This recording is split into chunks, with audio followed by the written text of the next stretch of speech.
Scorpio. Hello my dear Scorpio, welcome back sa ating YouTube channel or Facebook page. My name is RJ, your tarot card reader, at ang gagawin natin today is ang iyong second half of January 2026. This is from January 16 hanggang sa katapusan, and this is a general reading. So reminder, paalala lamang po na ang gagawin natin today ay general readings, hindi po ito 100% na magre-resonate para sa ating lahat. So please, my dear, lower your expectation pagdating po sa mga general reading.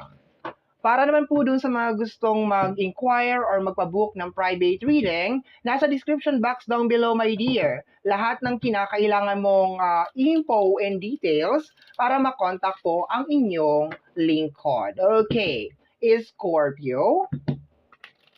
And wag niyo napansinin, my dear, yung aking kukuha kasi yan, medyo may mga konti-konting mga dumi-dumi dyan kasi galing tayo ng garden. Okay, galing ako ng garden.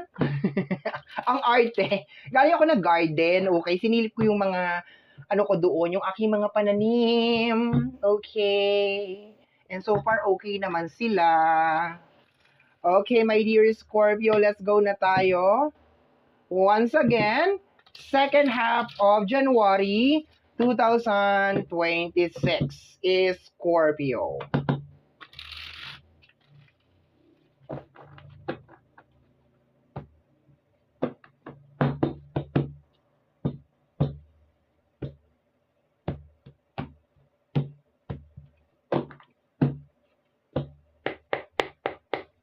Okay.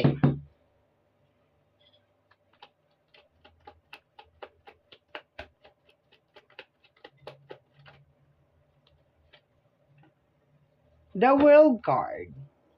Happy ending. Okay, hindi ko nitataas, my dear, kasi lagyan natin ng selenite. Kasi, ewan ko ba kay World card, anong trip niya, bakit hindi nagdamit? Okay?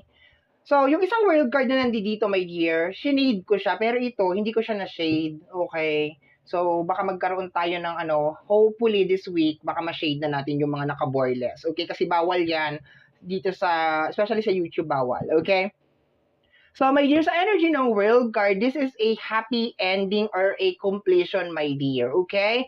So, based on the energy ng World card, ang nakukuha ko is merong magtatapos, pero merong mag-uumpisa na naman. Okay? Parang merong mag-close na isang chapter, tapos merong magbubukas na panibagong chapter. This is going to be a very positive, my dear, yung energy niya. Okay, positive. You are happy kahit na meron nag-close na isang bagay, pero yung impact sa'yo, my dear Scorpio, is masaya ka. You are happy, okay? Kasi nga, nag-end na kung ano man tong bagay na to. This is the closing ng major arcana, si World card. This is energy of happy ending, pero at the same time, nakukuha ko, my dear, na meron ka na namang uumpisahan na panibagong chapter. Okay? So, congratulations for that energy kasi at least masaya ka. Meron mag-end and you are happy. Okay? So, tingnan natin, my dear. Next card is Scorpio. Next energy. Tingnan natin. Next card. We have here the energy of the Six of Wands. Ito, pwede kong itaas. The Six of Wands. Okay? Energy ng success. Diba? Claim it, claim it. Okay, may success, my dear, na mangyayari ngayong second half of January 16 hanggang sa katapusan. Nakukuha ko rin, my dear, yung energy ng mga travel. Okay, may mga magta-travel.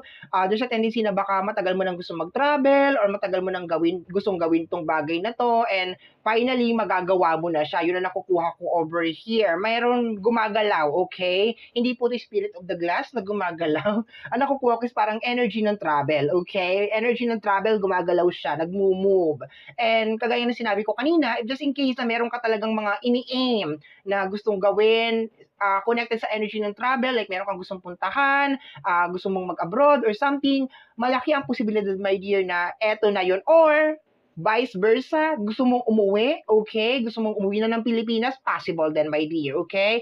Or ramdam mo na, my dear, na medyo malapit-lapit na ang iyong travel, okay? Parang ganun, you are happy, okay? Ang nakukuha ko na energy, my dear, is parang, alam mo yung parang nagka-countdown ka ng New Year, yung 10, 9, 8, ganun na energy, my dear, okay? You are very, very excited, my dear, kasi parang ayan na talaga siya. Like, eto na, naamoy ko na itong success na ito. Okay? Pero once again, sinasabi na after nito is, meron ka na namang umpisa na panibagong chapter. Okay? Parang job, parang trabaho na kukuha ko, tapos matatapos na itong job na to, and then after nito, kukuha ka na naman ng panibagong job. Parang gano'n na, possible, gano'n yung energy na nakukuha ko, parang job siya, parang contract or something, okay.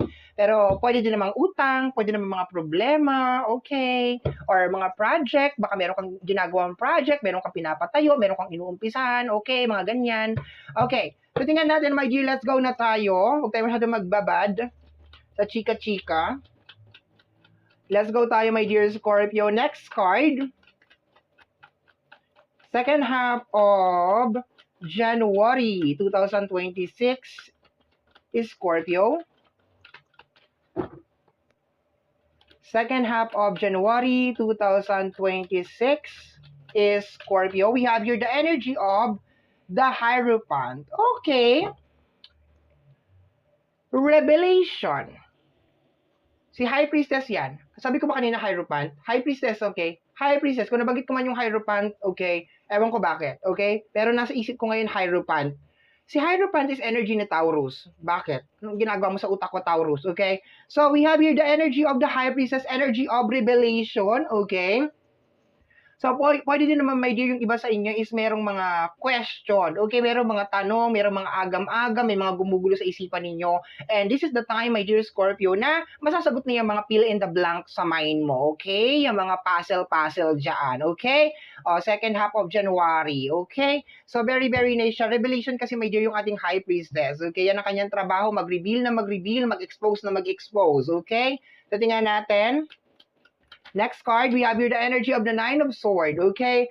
Isang bagay, my dear, talaga nagkukos ng stress sa'yo, okay? Isang bagay na nagkukos ng Nine of Swords sa'yo, my dear. Kung ano man to nagkukos ng Nine of Swords sa'yo, nagkukos ng sleepless night, is either sa trabaho mo, is either stress, is either problema sa financial, merong mga lihim, may mga puzzle, may mga fill in the blank sa utak mo, my dear. Second half of January, eto na.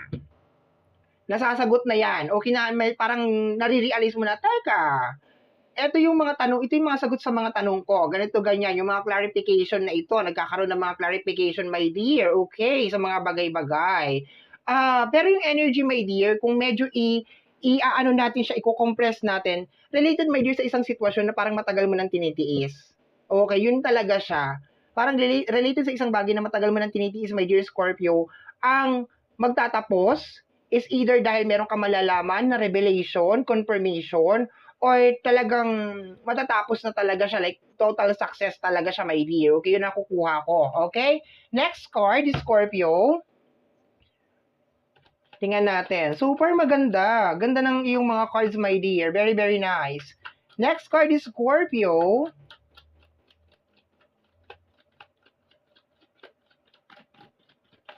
Okay, the Ten of Wands. Diba sabi ko kanina, something na matagal mo nang tinitiis, something na matagal na nagpapahirap sa'yo, my dear. Okay? Kung ano man to. Okay? Eto na siya.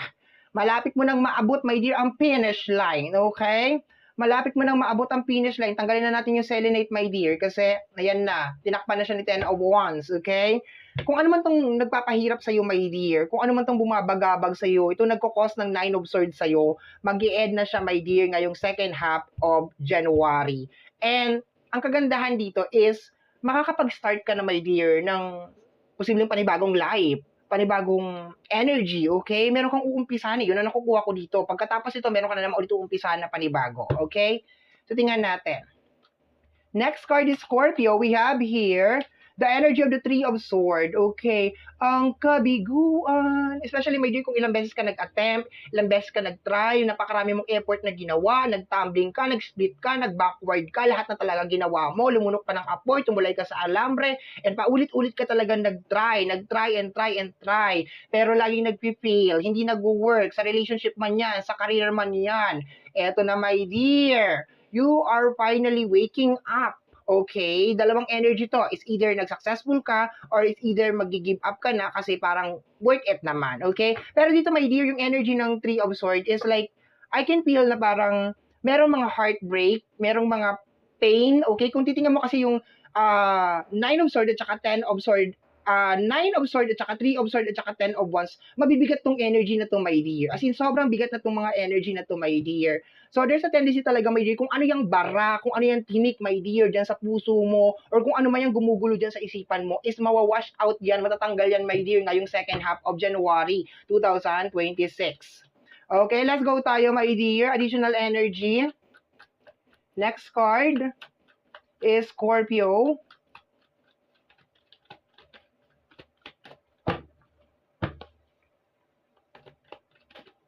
Okay, may nag-flip. Okay, the Empress. Energy ng acceptance, my dear. Okay? Ang High Priestess combination with the Empress is nagbibigay ng energy ng acceptance. Okay? So, kung ano tong malalaman mo, kung ano tong madidiscover mo, tatanggapin mo lang talaga siya with open arms. Okay? With open arms, okay? Talagang tatanggapin mo na talaga, ida-digest mo talaga siya, walang denial, walang pagpupubli, walang pagpapanggap, walang but, walang if, walang oop, basta tanggap lang talaga siya, digest, okay? Kasi nakukuha ko, my dear, there's a possibility, my dear, na ginawa mo naman na lahat, ibinigay mo naman na siguro lahat, especially kung sa relationship to, ha? Pero parang nandun kasi, my dear, yung energy na wala ka nang mabibigay, wala na, pigang-piga ka na. So, for some of you, my dear, talagang you will just give up and tatanggapin mo na lang talaga siguro, my dear, na wala na, hindi ka talaga para sa akin. Pinagtagpo tayo pero hindi tayo tinadhana. Something like that na energy, my dear. Pero, sa kabilang side naman, if just in case may kinalaman sa career, kasi ang ganda ng energy talaga sa career, my dear, just in case talaga na meron ka talaga mga tinatrabaho, meron ka mga tinitiis, meron ka mga sinasakripisyo, kung ano-ano, my dear, eto na, naaamoy mo na talaga, my dear, na teka, parang nagbubunga na yung mga paghihirap mo, nagbubunga na yung mga pagsasakripisyo ko, yung mga ganun, my dear. Nakakakita ka na ng parang the tunnel, the light at the light at the end of the tunnel. Parang ganun, okay? Yung ang tagal-tagal mo nilakad yung tunnel na yun, nakikita mo, puro dilim lang talaga, puro dilim. Pero hindi ka talaga sumuko, my dear Scorpio. And then finally, parang nakikita mo, eto na, may liwanag na akong nakikita, may liwanag na akong naaninag. Eto na yun, nagbunga din lahat ng hirap ko, lahat ng tumbling ko, lahat ng split ko, eto na yun, okay? So, let's go tayo, my dear Scorpio. Second half of January 2026 is Scorpio.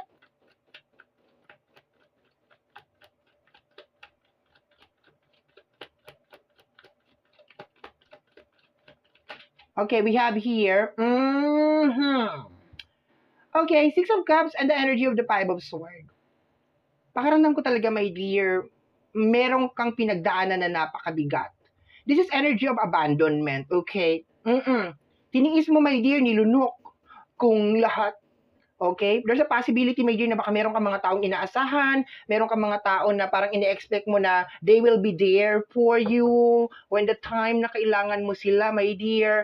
Hindi ka nila iiwan, hindi ka nila susukuan, pero eventually, nung nakita nila, my dear, na medyo naging critical na yung situation or medyo nagkaroon na ng something, iniwanan ka pa rin. Yun ang nakukuha ko dito, my dear. Kasi makikita mo dito sa energy ng Ten of Wands, mag-isa, wala ka talagang kasama. Tapos meron ka ditong energy ng abandonment over here. So, kinaya mo, my dear, tiniis mo, nagpakatatag ka, okay, talagang nilunok mo talaga lahat, naniwala ka sa sarili mo, ipinush mo yung sarili mo, may motivate mo yung sarili mo, and finally, kagaya na sinasabi ko kanina, my dear Scorpio, eto na yung ilaw na inaasam-asam mo, yung araw-araw ka naglalakad, araw-araw mo tinatahak tong madilim na tunnel na ito, itong madilim na kuweba na to, and paulit-ulit mo sinasabi sa sarili mo na lahat ng bagay may katapusan, lahat ng may dulo din tong kuweba na to. Makikita ko rin yung dulo ng kuweba na to, yung exit ng kuweba na to, makikita ko rin. Ganun ang nakukuha ko. Talagang minomotivate mo yung sarili mo, my dear, kasi nobody is there, my dear, to motivate you, okay?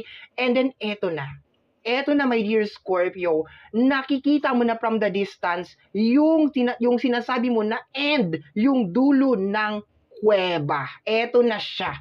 Okay? We have here the energy of the Four of Wands, energy ng success. Congratulations, my dear Scorpio, for a very, very wonderful reading. Claim this, claim this, claim this, claim this, claim this. Okay? For some of you is nakukuha ko baka mag-i-start magpatayo ng bahay, or baka meron ma-accomplish na bahay, or makakapag-start ng business. I can see over here, meron mga mag-i-end ng contract, is either contract sa trabaho or contract sa manloloko mong jowa or asawa. Okay? Or makaka-move on ka na from heartbreak, heartache, kick. Okay. So, my dear, yan ang yung reading para sa yung second half of January 2026. I hope that you like it. Maraming salamat po. Bye-bye!